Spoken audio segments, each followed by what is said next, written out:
All right, it's Jeff here with the Country Blend, and someone that I've been looking to speak with for a very long time. I'm telling you, I'm fanboying out a little bit right now. So Frank Ray is here. Frank's Dude. playing Country Thunder. Frank, how's it going? Jeff, how are you, my friend? Oh, I appreciate your time. Of course, man. Let me I tell appreciate you, you taking the time. when I listen to your music, there's such a throwback. Yep. But then you have like this modern flair too. Yeah. And so many different influences. That's and musical styles. So, I feel like a lot of your stuff, it could have been big in the 90s. Yeah. Some of it could have been big in the 60s, brother. and then you have like this modern flair on your music as well. So there's a lot of different influences. Yeah, man. Why don't you talk about like some of those influences that you have outside of country? Yeah, man, I was a big Brian McKnight fan, Boyz II Men, Okay. Usher, Mariah Carey, Whitney. That's from the pop side of things. If you look on like more of the cumbia side, Selena was a huge influence of mine. Yeah. Probably my first crush too. Oh, everybody. R.I.P. baby, yeah, I know. But she was huge. A.B. Quintanilla, Los Cumbia Kings, Vicente Fernandez, Luis Miguel, Maná. I mean, you have all these different influences that have shaped the man that I am today. And I wanted my contribution to country music to be something fresh and different, and I wanted to pioneer this new era of Latin artists as we emerge in the genre, Yeah. and also represent the culture in the most authentic way possible. And I wanted this album to be so indistinguishably me that when people listen to it, they'll be like, that's a Frank Ray song. Whether it's a chord progression or something that they hear that's just slightly different, or some percussive elements, or trumpets, a brass section, whatever it is, I wanted it to be so prominent that people couldn't, when they listen to it, be like, that's Frank. For And sure. so I think we nailed it. I think we hit the mark, and I'm very, very proud of this body of work that we've assembled. And it was very hard to get it just down to 15 songs, but I think within those 15 songs that are on the album are the best representation of who I am. Yeah. Yeah. No, you talk about, Boyz II Men, Mariah Carey and stuff like that. Now to have that type of influence, Yeah. you need a certain type of skill. You need to have a certain type of vocal skill. Yeah. And you have it. Thank you, my Like, friend. Thank no, you. it's great to hear that. So country look good on you. Yeah. So I mean, why does country look good on you? I mean, why country music? You have all these other Yeah. influences and things like that. Yeah. Why country music? Yeah, why country music? I mean, honestly, I grew up in the '90s, and I was very, very fortunate to have been immersed in the genre and in that culture growing up. I spent a lot of my childhood in Laredo and San Antonio, Texas, and it was just my mom always had it cued to either KJ97 or Y100, and that's what we listened to, and I just fell in love with the storytelling. I fell in love with maybe possibly because they have the same sort of thematic elements that Mexican music has, and so I just gravitated towards that, and I found myself trying to emulate the George Straits of the world, or the Clint Blacks, or Alan Jackson. Tracy Lawrence was probably one of my bigger influences. Okay. And so, but then fast forward, I mean, I'd go down to New Mexico and visit my dad for the summer, and was immersed in that culture, in Mexican music, and the rancheras and the corridos and mariachi, and I was just like, this is great. And so I was very, very fortunate to just kind of have this blend. This blend, look at that. I was very, very fortunate to have this blend, and it just sort of manifested itself into what kind of the kind of music I'm putting out today. But Okay. country music, to my core, has always been the genre that I've gravitated most towards. All right. Is it because, I mean, I feel with country music, there's a particular way where you can kind of do the storytelling. Yeah. You can kind of bring a narrative out that you can't necessarily do in other styles of music. So, I mean, Yeah. is that like a large part of it? Yeah, and of course, I mean, it's certainly not a diss on any other genre. I mean, everyone's got their own forms of expression. I just happen to gravitate toward this one a little bit more because I like to kind of venture out. Like, I don't go clubbing or anything like that, so I don't know that I can speak any truth to that. But I do.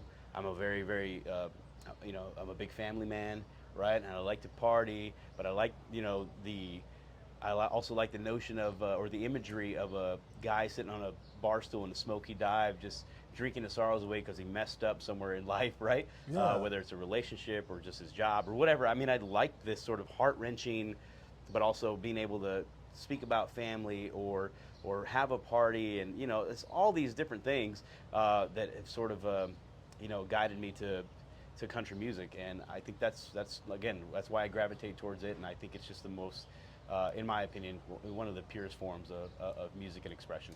Very cool. Yeah, you talk about like all the emotions and things like that, and you've been very much an advocate for mental health and things like that. Why don't you talk about like some of the things that you do with that, the organization that you're... Yeah, so if people aren't familiar with who I am, I was actually a police officer for 10 years in Las Cruces, New Mexico, and I have to say that because I know the way I'm dressed, and people don't, that's not their first image when they're just like, yeah. You know what? My dad was a Cook County sheriff. Oh, I got you. And on his days off, he would wear that exact same thing because you wear that shirt because it covers up, your side piece. Yeah, it does. It really does, man. It's a little loose along the. Of course, I don't carry as much anymore as I'd like to, right? But that's because I like to drink tequila too much. There you go. No, but I did serve, and it was a big part of my life, and I became a part of this family that I had no idea I was walking into. And law enforcement, first responders. I mean, it's a huge community, and we all know the struggles and the trauma that we deal with on a daily basis that the general public will never have to experience. And I think a lot of times that gets lost. And there's been, over the years, this sort of dehumanization of people that wear the uniform or bear the badge. And my goal is to humanize those men and women again, to say that they're people just like you, right? They have a job to do. A lot of times it's not pretty.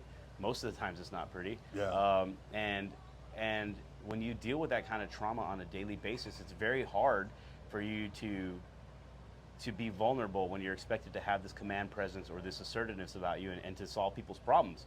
And so that trauma's got to go somewhere. And we're notorious as first responders for compartmentalizing that, right? Because we want to be the big macho presence, and vulnerability is not necessarily one of those qualities that you associate with first responders, but it goes somewhere, and if you compartmentalize it and you don't address it in a healthy way, then it can manifest itself in some really, really big issues, whether it's alcohol abuse or domestic violence under your own household or suicidal ideations.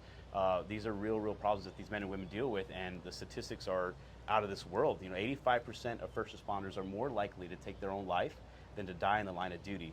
Wow. And that's because they don't know how to cope with this. Fortunately, I had music, and that's how I sort of expressed myself, and that was sort of my decompression factor. But I noticed that this is a problem, and no one's really talking about it. And so I made it my mission to use this platform to raise awareness for mental health and well-being of first responders, and also to provide them with the resources necessary to seek help. There are plenty of organizations out there, whether it's COPS or the 988 Lifeline, or SAMHSA, a bunch of different organizations that exist that can help. And my goal with Fray was to not only raise awareness, but to provide a sort of hub where they can go, if they're familiar with my music and not familiar with these organizations, go and find my website, frayoc.org, and then we can point them in the right direction. And we've been working very, very diligently with members of Congress, Senator Ben Ray Lujan out of New Mexico, Congresswoman Napolitano, who represents New Mexico, started a mental health consortium. And so there's a lot of people that carry a lot of weight on the Hill that are helping us sort of write legislation so that we can allocate funds that raise awareness for the program and also provide resources. So to give you an example, Metro Nashville just dealt with a Covenant shooting, right? Right. It was very, very difficult, and sorry, I was getting really emotional No, talking about it, but talking about these kids that lost their lives and the men and women that had to deal with that.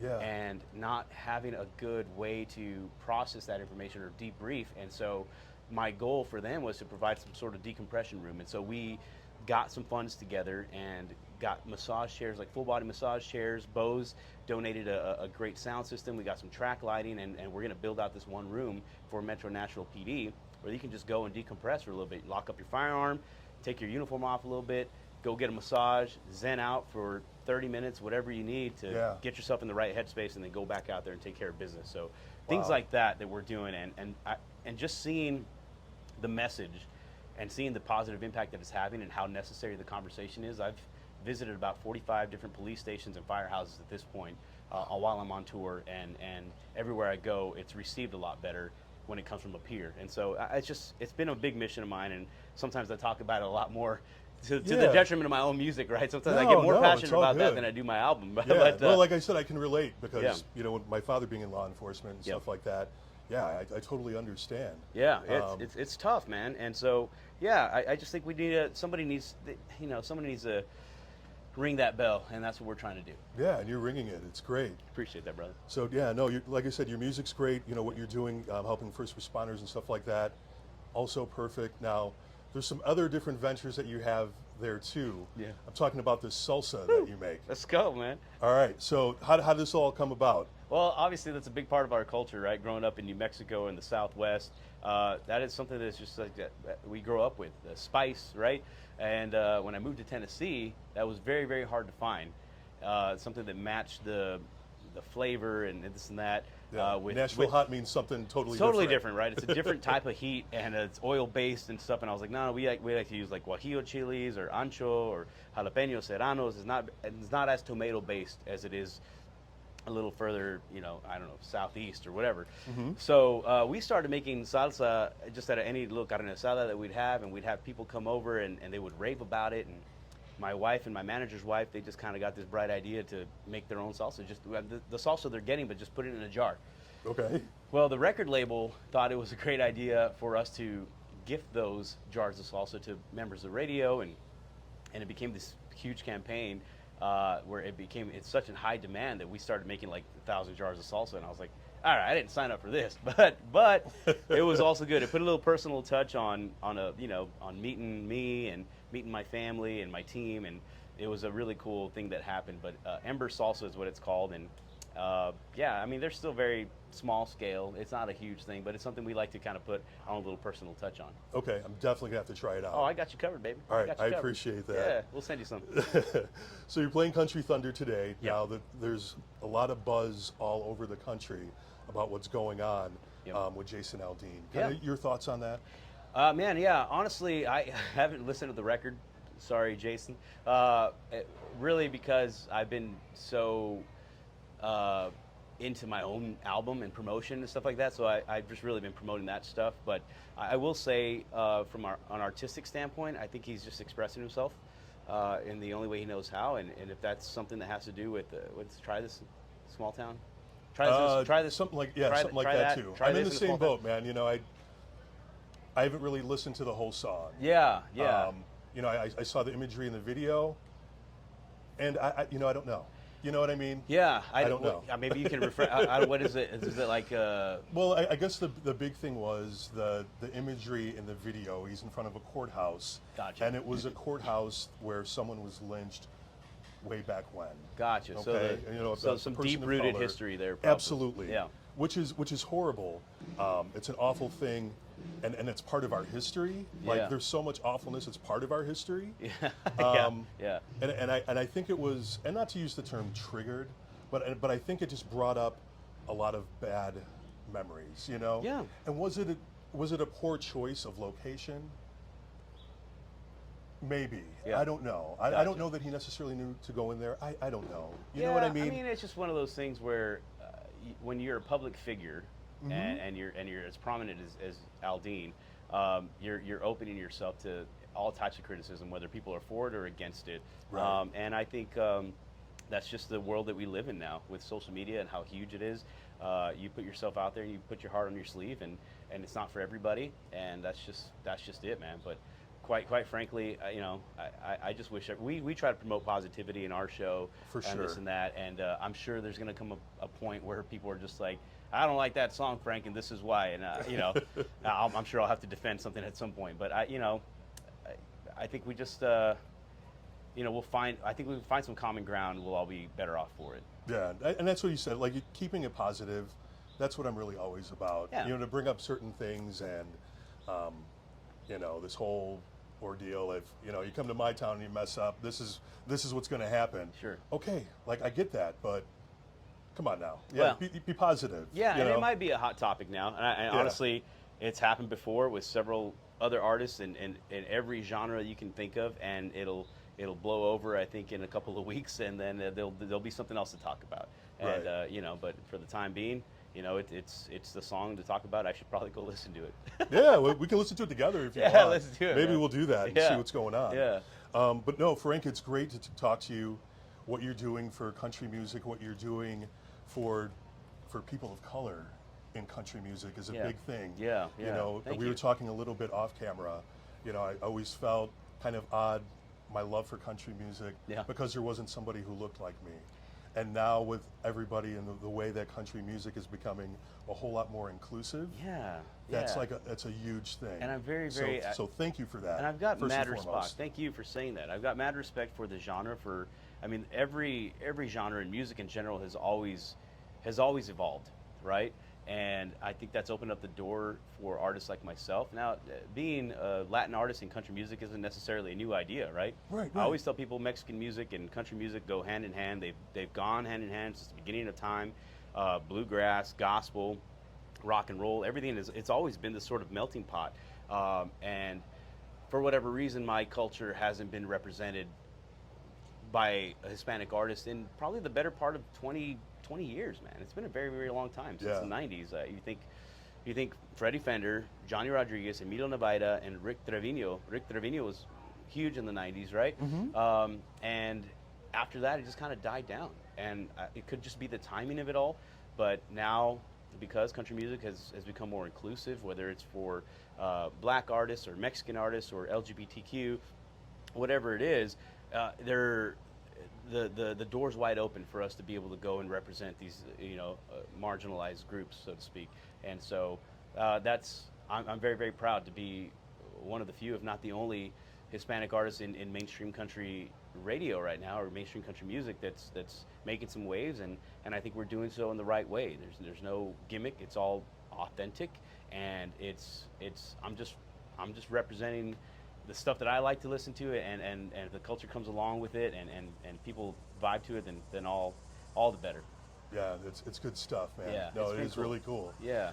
You know, it seems like there's a pendulum swing with country music. You know, you mentioned the 90s. Country was so big, back then. And now I see it kind of, the pendulum swinging up again. Yeah. You know, and the charts and the record sales and all that kind of reflect that too. So, I mean, maybe you can kind of speak on that, because you said you're very much into the 90s country music, man, yeah. which I understand. Yeah. I'm really not so much into the 90s music. I like a lot more of the throwbacks. Gotcha. But there's some of the 90s stuff that you can't deny. Absolutely. You can't deny it's amazing and great. Absolutely. But maybe talk about that a little bit, like the 90s music, Yeah. and really how that plays such a role in what you're doing today. Well, you can see that. You're saying like the pendulum is constantly swinging, and so I think that sometimes when artists like Zach Bryan hit, right, or Tyler Childers, or some of these artists that most people might consider more like Red Dirt or Americana, there's a resurgence in that, because it was sort of this lost sound that these younger artists are bringing back into the light, and that's really cool. And I'm just trying to do the same thing with my music, and showcasing, having a spotlight on the more Latin element based things. And so it's interesting to see how it goes, man, and trying to navigate through it with the power or the tools of social media. And I think it's good. I think it's good for the genre. I think it's good for the community of country music. It's good for the country. It's good for the world. And I'm gonna keep on just charging forward, man. Just trying to shine a spotlight on the culture, and bring a different and a fresh musical approach to country music. That's great. Yeah. Yeah, keep doing what you do, man. Thanks, Jeff. Appreciate you. I will, Appreciate brother. your music. Where can everybody find you on social media? Yeah, I'm available on all social media platforms at Frank Ray Music. That's RAY. I say that because sometimes it comes out as Frank Gray, and they put, I can't find Frank Gray. No, Frank Ray Music. Again, for first responders, if they need some help, frayoc.org. That's FRAYOC.org. They can go and seek out some mental health resources there. Of course, the website, frankraymusic.com. You go check it out, become a part of La Familia, baby, because we're growing. Yeah, I love it. Yeah. Frank, thanks so much for your time, Thanks, man. Jeff. I appreciate you. Appreciate brother. you. Absolutely appreciate you, my friend. Let's go.